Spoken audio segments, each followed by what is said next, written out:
Hey everyone, it is Friday. Just got out of work. My air conditioning is blasting, so let me hold the phone on that. Oh my gosh. Okay. Yeah, COVID is crazy right now. I've been hand sanitizing and wearing a mask everywhere and just being like super crazy because it just seems like it has exploded this week at work. But it's Friday and I'm gonna head to the grocery store. I'm gonna go into Grand Rapids to go to this grocery store I really like. I need more like fruits and veggies and lunch sort of stuff, so I'm just gonna go there for something to do and pick up some fresh produce sort of things, maybe some vegan treat sort of things. Not really sure, but yeah, that's what I'm gonna do for something to do because I don't really have any plans tonight, which is awesome because I'm gonna go to bed early and rest. And also I have been unpacking for 1 hour every single day, so I still have loads to do, so you'll not see an apartment tour yet. But yeah, that's the game plan. Grocery shop, unpack for an hour, and chill and read a book. It's gonna be good.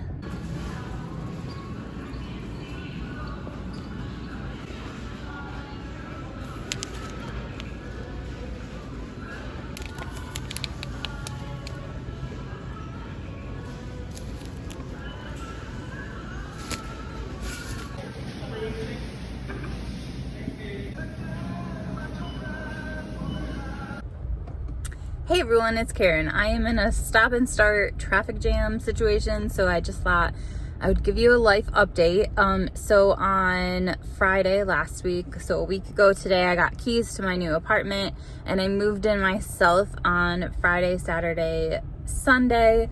On Monday, the movers came, which was a huge drama. Like I'm so glad they were there because like I just was a wet noodle. Like I could not move anything else. I could hardly stand, but they didn't do the best job. So if you have questions about that, feel free to Vox me because I do not want to put the whole story out on YouTube. Anyway, then Tuesday I ended up calling in sick to work. I just couldn't. My body was so sore. My mind was so right after 1 kilometer. Sorry. My mind was done. Like I just needed a day. Wednesday I went to work. Thursday I was about to go to work. I like turned on my car and the light was on saying that I had a flat tire or tires. So I went to the gas station real quick to just fill them up. I was gonna get new tires anyway, like soonish, like within the next month or so. I was even thinking about going Friday, which is today. And when I filled them up, they still were flat apparently, like the light was still on. So I was like, all right, I guess I'm getting new tires.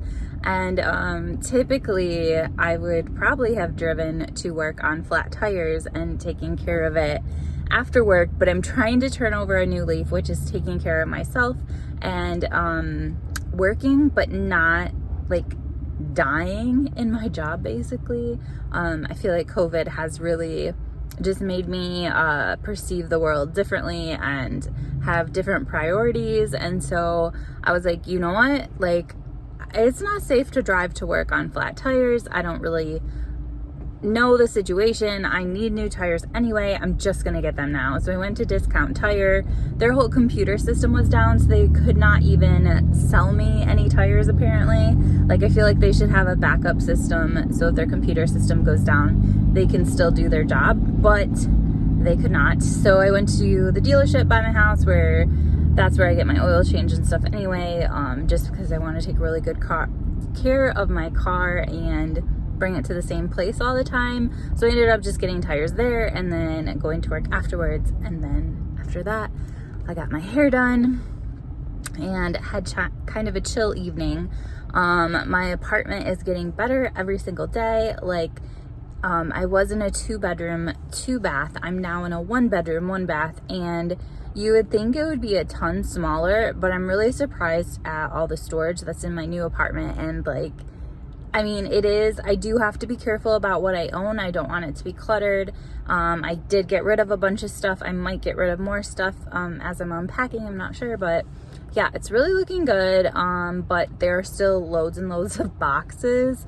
So basically every day when I come home from work, I'm setting a timer for 1 hour, and I'm unpacking and organizing for 1 hour, and then I'm calling it good and taking time for myself, because like I just can't run myself on empty. Because what happens, I know a lot of other people this happens to, but at least for me, for sure, what happens is like I physically get sick. The last time that I was super stressed, I ended up waking up in the middle of the night with a fever and a whole bunch of other symptoms I won't go into. But then literally I slept for a day and I was fine. And that is actually what happens to me often, and I don't want that to happen. And I also don't want my immune system to be really, you know, not in good shape, since COVID is rampant in our school. So yeah, I'm just trying to balance putting away my stuff with taking care of myself and making sure I have downtime every evening. And also I put away my like window books in my bedroom. They're always on the 2 bookshelves on the side of my bed. I also put away all my signed books and read books. What I have not put away yet is all my unread books. So I have those 6 storage containers in which I have books set aside for a certain month, but things have kind of exploded or maybe never really fit into those bins. So we do have a bunch of additional books that don't fit into those bins. So I still need to organize those and figure out where I want to put them, how I want to organize them, but I do not want to rush that because that is so much fun. Like 300 meters. Everyone loves to organize books. It's amazing. Hey everyone, I hope you can hear me because my washer is going since my dryer is finally fixed. I've only read 1 book since I moved here. I'm also in the middle of cooking dinner. And it is How to Resist Amazon and Why. So this book is obviously for Shorty September. It was really, really interesting because I feel like I already know a lot about why you should not buy on Amazon, which I'm trying to stop. I already broke up with Amazon Prime. Everything else, we'll see. So basically, I know they treat their workers horribly. Especially with COVID, I know that there were a lot of situations in which the workers were unsafe. Guys, I don't even have oil in my kitchen right now. I don't even know, like, I had to, like, dig and find a fork. Okay, anyway, I know that there are situations where the employees are really, really unsafe, but this gave, like, some more details about it, just saying that I think they're 30% more unsafe than like the average. I think like they're, what did it say? Basically like the average like number of injuries or something. I think it said that Amazon was 30% higher, but regardless, it's higher, whatever the stat was. And they were also talking about how like Amazon advertises like that they pay really well, and talks about Amazon drivers and stuff like that. And what I didn't realize is there's a lot of people who seem to work for Amazon, such as the drivers, that may not actually work for Amazon. They might be some like company that Amazon contracts with or whatever. So they don't actually have to have all the perks that an actual Amazon employee gets. So that was interesting, that whole idea of people being treated like crap, and just how like disposable they were, you know, that you can just like get rid of them at any time. They are not people to Amazon as a company. But there are some other things in here, talked about books a lot. And so, as a lot of you guys know, Amazon started selling books, and they sell them at a lower price than even like a wholesaler will sell them. So they are losing money on every single book, which I already knew that, but I never thought about why they would do that. And basically that is so they can hook you on other products. For example, maybe they want to hook you on Amazon Prime so that you will get your books more efficiently. You'll be paying for a service, and you'll also be buying loads of other stuff or just adding stuff to your cart. Like, it's just so easy and all that stuff. But the author of this book, who is Danny Kane, and he is actually the owner of an independent bookstore, he talked a lot about the books and how they basically devalue the books. So people get used to being able to buy a paperback book for between 9 and 11 US dollars on Amazon, and a hardcover typically like around 16 or so, depending on how new it is.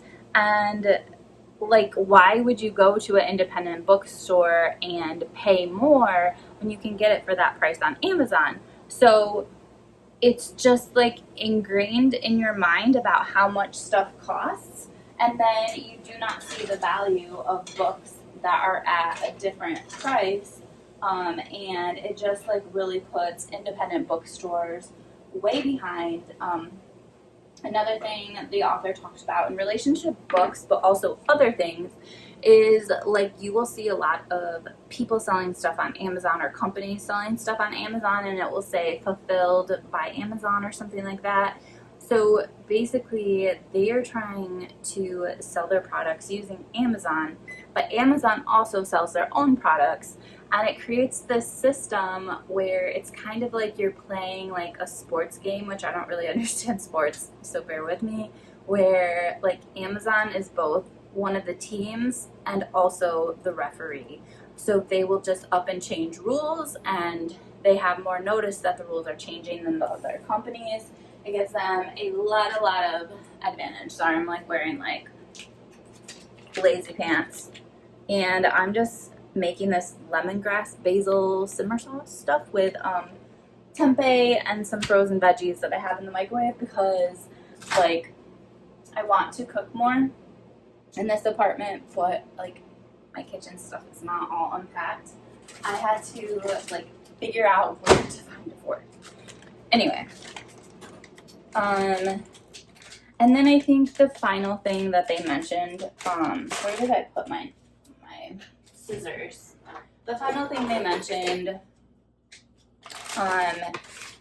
was just this bigger idea of how damaging Amazon is by getting stuff to us so quickly, so easily, so efficiently for such a low price,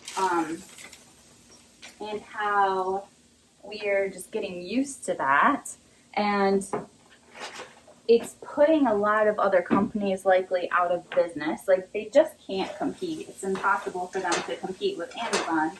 I don't even know if this is going to be good. It kind of looks gross. Anyway. And then eventually, they're going to, like, basically, like, destroy the world. And then they will be our only option, kind of like a monopoly, and prices will rise again. So, there's that.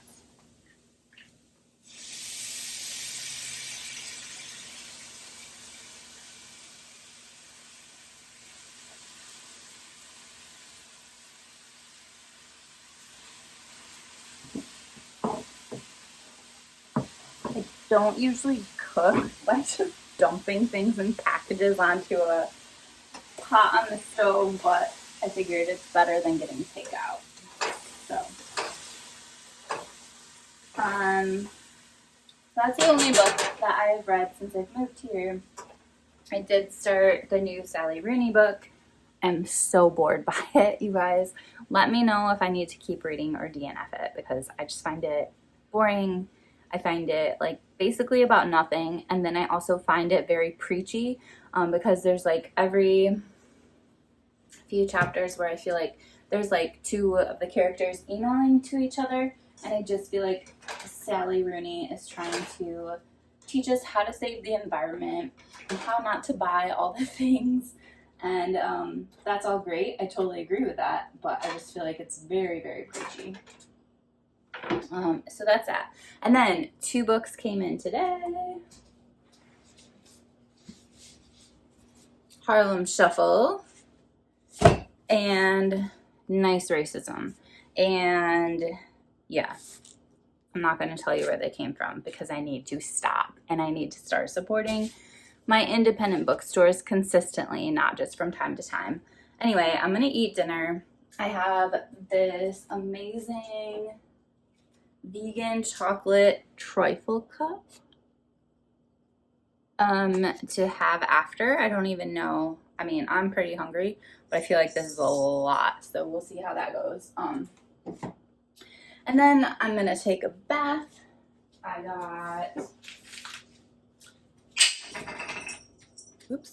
got a candle just because this week was insane and I just need to chill. And then I got some seaweed sea salt bath, which was advertised as gluten-free. So hopefully no one is eating this, but I'm not really sure. Maybe people who have gluten intolerances also can't have it touch their skin. Like, I have no idea. But yeah, I'm just gonna chill and read a book. I don't know which one yet, but we will see.